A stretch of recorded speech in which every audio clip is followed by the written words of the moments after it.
네, 이제 다음 단계 진행하겠습니다. 저희가 지난주에 설치 단계를 지나서 20페이지까지를 저희가 지난주에 완성을 했죠. 21페이지에 처음에 관리자 화면을 들어간 모습을 볼 수 있습니다. 툴바에 대한 설명이 쭉 있고 이건 뭐 중요하지 않으니까 넘어가고요. 화면 옵션 이것도 중요하지 않습니다. 도움말 관리할 때 도움되는 그런 설명글에 대한 뭐 얘기 좀 있는 건데 중요하지 않고요. 이제 여기를 볼게요. 글 포스트 부분. 포스트라는 것은 블로그 글 같은 겁니다. 개발이 연동이 되어서 홈페이지 상에서 직접 타이핑을 해서 글을 올리죠. 게시판 같은 경우 또는 블로그도 마찬가지죠. 카페, 블로그, 그런 게시판 이런 것들이 다 여기서는 워드프레스에서는 글, 이게 포스트라고 합니다. 포스트. 개발이 연동되는 페이지를 말하는 거죠. 그 다음에 글이 아닌 왼쪽에 보시면은 자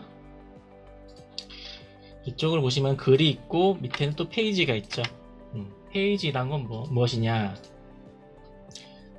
페이지는 워드프레스 읽어볼게요. 사이트의 정적인 정보를 표시하는 컨텐츠를 추가하기 위해 사용되는 도구이다. 정적인 정보라고 하죠. 아까랑 상반된 개념인 거죠. 페이지는 일반적으로 내용이 변경이 되지 않습니다. 페이지의 예로는 소개, 회사 소개, 특히 회사 소개 같은 경우는 한번 입력을 하면 변경이 되지 않죠. 회사 소개 또는 문의, 컨택 페이지 등이 있겠죠. 페이지와 시간에 따라 변경되는 글, 아까 말씀드렸던 글과는 혼동하지 않습니다. 또한 웹페이지 또는 웹의 HTML 문서를 말하는 페이지라는 단어를 혼동하기 쉬우니까 주의를 하는 걸로.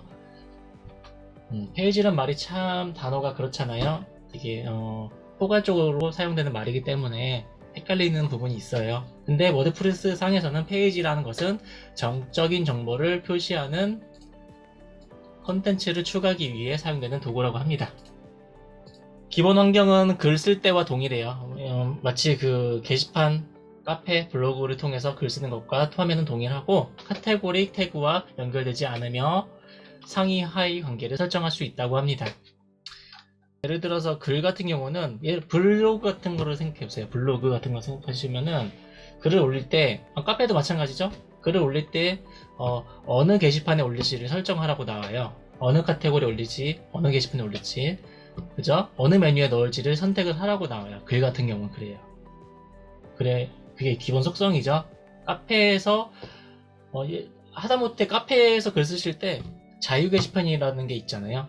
그리고 회원 전용 게시판 또는 무슨 게시판 이런 게시판들이 있죠. 자료 게시판 이런 것들은 항상 그 범주 안에 속하는 내용들을 넣어야 되기 때문에 그게 카테고리를 사용해서 관리를 하죠. 글 같은 경우는 페이지는 그럴 필요가 없다는 거죠. 근데 페이지는 정적인 페이지니까 특히 사용자가 그때그때 쓰는 페이지가 아니기 때문에 관리자가 쓰는 페이지이기 때문에 그럴 필요가 없어요.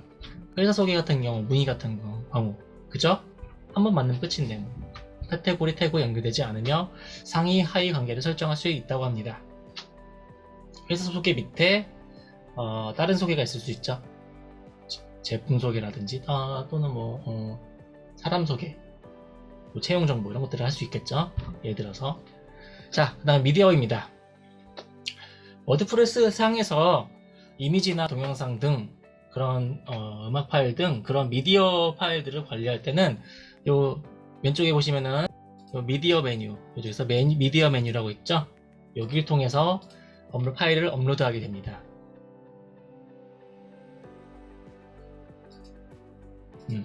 이를 통해서 파일을 업로드 하고요. 자, 근데 미디어 파일을 업로드하는 과정에서 아무래도 웹상에서 업로드하기 때문에 권한 문제가 생길 수 있어요. 그 FTP나 기타 프로그래밍 언어를 사용해서 업로드하는 것이 아니고 웹상에서 마치 웹페이지에서 게시글을 올리듯이 하기 때문에 업로드 오류가 권한 문제에 따라서 발생할 수 있어요. 그래서 거기에 대한 해결책을 지금 말하고 있는 거죠. 그래서 이렇게 미디어 파일을 업로드 하는데 에러가 생겼을 때 이런 메시지가 뜰 수 있어요. 서버에서 부모 디렉토리에 쓰기가 가능합니까? 권한 문제를 묻는 거죠. 그 밑에 것도 마찬가지예요. 그죠? 이럴 경우 FTP 상에서 업로드 디렉토리를 생성을 해요. 일단 생성을 한 다음에 그 다음에 여기서 권한을 설정해 줍니다. 읽기 쓰기 실행, 읽기 실행, 읽기 쓰기 실행 757이죠. 숫자 값으로 지난주에 한번 해봤죠. 이렇게 757입니다. 그 다음에 파일 디렉토리 이동, 모든 파일과 디렉토리의 이동, 이 두 가지를 파일 권한에서 설정을 해주는 거겠죠. 네, 그래서 이미지 파일 업로드에 관한 얘기가 있었고, 이 메뉴를 통해서 하고, 거기서 업로드 오류가 발생할 경우 이렇게 해결을 한다는 거예요. 메모 부분. 메모 부분은 사이트를 디자인적으로 편집하기 위해서 필요한 기능들이 모두 모여있는 부분이라고 보시면 되겠습니다. 특히 외관, 그리고 테마 부분, 이런 것들이 하나하나가, 그리고 테마 부분. 파워포인트에서 여러분들이 자주 사용하는 파워포인트에서 테마를 바꾸면은 빨간색에서 검은색에서 노란색으로 전체 문서가 바뀌죠. 그런 테마를 말하는 거예요. 여기서도 마찬가지예요. 여기서 지금 화면을 보시면은 4개의 테마가 있죠. 이렇게 이 화면 같은 경우는 보래요. 지금 4개가 있는데 여기서 예를 들어서 이 테마를 선택해서 활성화를 시키면 사이트 전체가 이런 풍으로 바뀝니다. 마찬가지로 이 테마를 선택해서 활성화를 시키면은 사이트 전체가 이런 검정색 이런 풍으로 바뀌겠죠. 이런 식으로 된다는 거예요. 외모에서 테마 부분을 선정할 수 있는 것은 이제 외모 메뉴에 있다는 거죠. 그리고 그 밖에 뭐가 있는지 볼게요. 사용자 정의하기, 위젯, 메뉴 부분이 있죠. 지난주에 했었죠. 근데 헤더라는 거는 상단부, 사이트 상단부를 얘기하는 겁니다. 그 다음에 배경, 편집 볼게요. 외모 밑에 플러그인이라는 부분이 있는데 워드프레스는 첫 기능만으로는 많은 걸 할 수가 없죠. 그래서 플러그인을 설치해서 마치 레고 블럭에 모터를 심듯, 레고 자체는 레고지만 거기다가 모터를 달면은 레고가 앞으로 갈 수 있죠. 움직일 수 있죠. 뿐만 아니라 거기다 리모컨을 달면은 모터를 리모컨을 통해서 방향 조절도 할 수 있고 여러 가지 확장성이 가능하겠죠. 네, 마찬가지예요. 워드프레스도 마찬가지고, 워드프레스는 최초에는 이제 블로그를 만드는 그런 툴이었어요. 최초 시작은 마치 레고 기본형처럼 블로그를 만드는 툴이었지만 그 플러그인을 통해서 여러 가지 기능들을 할 수 있게 됩니다. 홈페이지, 쇼핑몰, 그 다음에 기타, LMS까지 만들 수 있어요. 심지어 확장성이 대단하죠. 기본적으로 오픈소스이기 때문이죠. 그래서 이런 플러그인들이 있다는 거죠. 그 다음 화면 넘어갈게요. 관리자 화면에 설정이라는 게 있어요. 그야말로 설정이죠. 기본적인 사이트 제목 같은 경우 사이트 제목 이런 게 뭐냐면은 지금 인터넷 브라우저 볼게요. 이렇게 인터넷 브라우저 전체가 여기서 윗부분 볼게요. 여기 또 이렇게 있죠. 이렇게 표현되는 것이 바로 사이트 제목이라는 거예요. 사이트 제목에 이렇게 입력하시면은 이 입력하신 내용이 상단부 브라우저에 뜨게 됩니다. 사이트 제목이란 건 이런 겁니다. 그 다음에 태그라인, 워드프레스 주소, 사이트 주소, 이메일 주소 등을 입력할 수 있네요. 그리고 이 부분도 있네요. 멤버십 부분이 있는데 회원가입 같은 경우죠. 누구나 가입할 수 있는지 또는 초청을 통해서 가입할 수 있게 하는지 또는 가입이 필요 없을 수도 있죠. 근데 이런 것들을 정하는 겁니다. 그리고 새 사용자를 위한 기본 규칙이라는 게 있죠. 처음에 회원가입할 때 그때 최초 룰 그 사람은 어떤 권한을 가지고 되는지를 정해주는 거예요. 자, 그 다음 설정에서 조금 더 내려보시면은 시간대를 바꿀 수 있어요. 서울 시간대, 그 다음에 사이트 언어는 한국어로, 그 다음에 날짜 표시현식 같은 경우는 조금 마이너한데 일반적인 걸 사용하면 되겠죠. 뭐 이런 거 사용해도 괜찮고, 요거는 조금 우리나라 정서가 아니죠. 이거는 그죠? 요거나 요 정도가 되겠네요. 그죠? 우리나라 정서에 맞는 게. 또는 사용자 정의 이 정도도 괜찮습니다. 10월 24 쉼표 2024 이거 괜찮죠? 이것도 네, 나쁘지 않아요. 자, 다음 메뉴를 보겠습니다. 메뉴를 보시면은 메뉴에 추가할 수 있는 항목들. 잠깐만, 메뉴가 뭘까요? 왼쪽에 보시면은 외모 쪽에 있었죠? 아까 좀 올려볼게요. 메모 쪽에 보시면은 자, 메모에 메뉴가 있죠. 요거 누르는 거예요. 메뉴란 건 무엇이냐면 그야말로 메뉴예요. 사이트 내비게이션. 그 메뉴 쪽에 추가할 수 있는 항목들은 페이지, 글, 카테고리, 태그. 아까 말했죠? 페이지나 글을 추가할 수 있다는 거. 그다음에 카테고리 태그 요건 잠깐 보류할게요. 그다음 사용자 지정 링크, 단순 링크 가능해요. 단순 외부 링크. 그다음에 포스트 포맷. 그다음에 그 외에 포스트 타입, 텍스토노믹스, 플러그인 테마에 등록한 아이템 등을 추가한다고 하네요. 기본적으로 페이지나 글 등을 추가할 수 있네요. 그죠?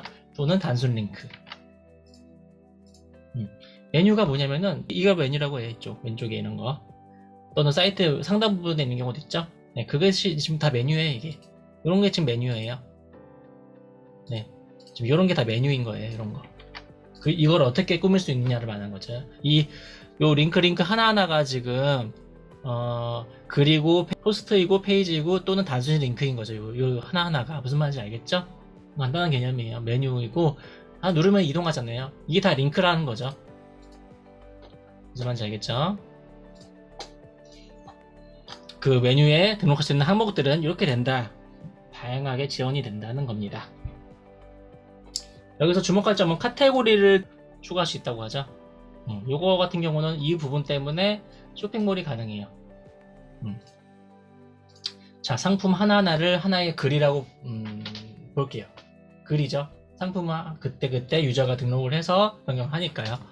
글이죠. 상품 같은 경우는 상품 하나당 하나의 글을 만들 거예요. 그죠? 그 글을 상품 아이템을 카테고리에다가 어떤 카테고리 그 분류죠. 카테고리는 다 그 쇼핑몰의 카테고리 그거랑 같은 개념이에요.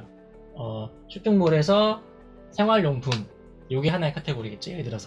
예를 들자면은 거기다가 그 상품에 해당한 상품들을 넣는 거죠. 그러면은 예를 들어서 그렇게 다 넣은 다음에 메뉴에다가 카테고리 등록한다고 하면은 그 생활용품이란 카테고리 등록할 수 있겠죠. 그러면 그 메뉴에 등록한 다음에 생활용품 카테고리에 클릭을 하면은 해당하는 상품들이 쭉 나오게 되겠죠. 그것이 이제 카테고리란 개념이고 이제 쇼핑몰을 만들 수 있게 하는 그런 기본 틀이 되겠습니다. 자, 메뉴 부분 볼게요. 이건 조금 실습을 하시면서 보면 좋은데 우선 설명 먼저 할게요. 메뉴에서 추가를 하고요. 처음에는 최초로 메뉴 그룹을 생성을 해야지 등록이 가능합니다. 처음부터 바로 이렇게 메뉴를 형성할 수 없고요. 그 메뉴 전체 그룹의 명을 만들어야 돼요. 전체 메뉴들은 무슨 메뉴다라는 그런 개념을 만들어줘야 돼요. 헤더 메뉴라는 이름을 만들었네요. 헤더 메뉴를 만들었고 그 다음에 메뉴 생성을 눌렀습니다. 그래서 편집할 메뉴를 선택하세요 부분에서 헤더를 선택을 했고 그 다음에 메뉴가 위치할 부분을 선택하는 거예요. 상단 주 메뉴. 예를 들어서 메뉴 상단 부분에 있는 경우 상단 주 메뉴 선택하면 되겠죠. 그 상단 메뉴가 있고 사이드 메뉴 그거를 여기서 지금 선택을 할 수 있는 거죠. 여기 같은 경우 좌측 사이드바를 선택할 수도 있고 상단부 메뉴를 선택할 수도 있어요. 아까 말했듯이 그 메뉴에 하나하나의 그 페이지나 그 포스트들을 또는 단순 링크 지금 이렇게 외부 단순 링크인데 예를 들어서 네이버 이런 것들을 링크할 수 있죠. 그렇게 해서 이렇게 페이지 같은 건 이렇게 선택을 한 다음에 페이지 만드는 페이지들을 선택을 한 다음에 메뉴에 추가 누르면 이렇게 메뉴에 생기게 됩니다. 그 다음에 단순 링크도 역시 이렇게 넣을 수 있죠. 이렇게 또한 카테고리 아까 이 같은 경우는 생활용품이라고 할게요. 예를 들어서 그거를 추가하면 여기에 생활용품이라는 카테고리가 추가되겠죠. 그리고 다 동일하게 메뉴상으로 보이겠죠. 클릭하면은 페이지로 이동하는 겁니다. 메뉴이니까. 참 그리고 이런 특히 아까 그 단순 글 같은 경우는 페이지 또는 글도 된다고 했잖아요. 근데 글 같은 경우는 그 하등 페이지가 이름이 이상할 수 있죠. 나는 오늘 어디 갔었다. 제목을 지을 수 있잖아요. 페이지 명이 그렇게 될 수 있어요. 그 포스트 명이. 그런 경우 메뉴에 등록하기 적합하지 않잖아요. 나는 오늘 어디 갔었다. 이런 식의 메뉴를 넣을 수 없잖아요. 그래서 표시될 이름이라는 걸 따로 설정할 수 있습니다. 표시될 이름. 내비게이션 라벨이라고 있죠, 여기. 이거 추가하신 다음에 내비게이션 라벨을 바꿔주는 거예요. 예를 들어서 나의 광자 이런 식으로 바꿔줄 수 있는 거죠. 제목이 이상하다 하더라도 바꿔줄 수 있다는 거죠. 이렇게 그 메뉴를 편집한 다음에 다음에 메뉴를 여러 가지 생성했을 거 아니에요. 상단부에 들어갈 메뉴들, 좌측에 들어갈 메뉴들, 또는 푸터 쪽에 사용될 메뉴들, 이런 식으로 보통 구성을 할 수 있겠는데, 일반적으로 그렇게 구성을 하죠. 자, 그 메뉴들을 엠폴드라는 테마가 있는데, 그 메인 메뉴 쪽에 이건 아마 상단부일 거예요. 상단부 쪽에 어떤 메뉴를 넣을지를 정하는 거예요. 일단 아까 우리가 미리 만들었던 헤더라는 메뉴를 메인 메뉴에 배치를 했네요. 여기 같은 경우는 세컨더리 메뉴 있죠. 여기 같은 경우는 아마 다른 것들을 배치하면 되겠죠. 엠폴드 푸터 메뉴라는 그 테마 위치가 있다고 하면은 그 엠폴드라는 테마에 있는 메뉴인 거예요. 이거는 그때그때 달라요. 어쨌든 간에 메인 메뉴라고는 항상 있어요. 메인 메뉴가 있고, 여기 푸터 메뉴라는 게 특별하게 있네요. 푸터 메뉴가 있는데, 여기다가, 해당하는, 아까 만들었던 메뉴 중에서 해당하는 그 메뉴 그룹을 등록을 해주면 되겠죠. 그렇게 해주면은 메뉴가 완성됩니다. 자, 왼쪽 내용 볼게요. 이것도 하나의 메뉴 그룹이죠. 이것도 하나의 메뉴 그룹이고, 이것도 하나의 메뉴 그룹이죠. 위에, 그죠? 그렇기 때문에 지금 메뉴가 하나가 아니잖아요. 여기도 메뉴 그룹인 거고, 이쪽도 메뉴 그룹인 거고. 그러니까 아까처럼 여러 가지 메뉴를 만드는 거겠죠. 마지막으로, 만약에 여기에도 메뉴를 넣을 수도 있었겠죠. 그러면 3개의 메뉴가 필요한 거겠죠. 근데 아까 그 테마 같은 경우는 이렇게 3개가 필요했었던 거고, 지금 이 사이트를 만약에 워드프레스를 구현했다고 생각하면은, 이 같은 경우는 2개가 필요하겠죠. 메뉴가 상단부 하나, 그리고 여기 하나, 2개가 필요하겠죠. 이렇게 여기 같은 경우는 메인 메뉴가 될 테고, 이쪽은 헤더 메뉴가 되겠습니다. 그리고 2개가 필요하겠죠. 이렇게 메뉴를 구성할 수 있을. 자, 그러면은 잠시 활동을 하나 해보겠습니다. 첫 번째, 첫 번째 메뉴 구성할게요. 첫 번째, 글 써보기. 두 번째, 페이지 써보기. 세 번째, 이 써본 글과 페이지를 메뉴에 등록하기. 이렇게 해서 네 번째, 등록한 메뉴를 사이트에 메뉴를 구성하는 거겠죠. 메뉴를 구성하기. 여기에 글과 페이지 넣으면 되겠죠. 페이지 또는 단순 링크까지 해도 괜찮아요. 단순 링크까지 이렇게 해가지고 메뉴를 구성한 다음에 메뉴 그룹을 구성하는 거겠죠. 메뉴 그룹을 구성한 다음에 사이트에다가 메뉴를 띄우면 되겠죠. 여기까지 하겠습니다.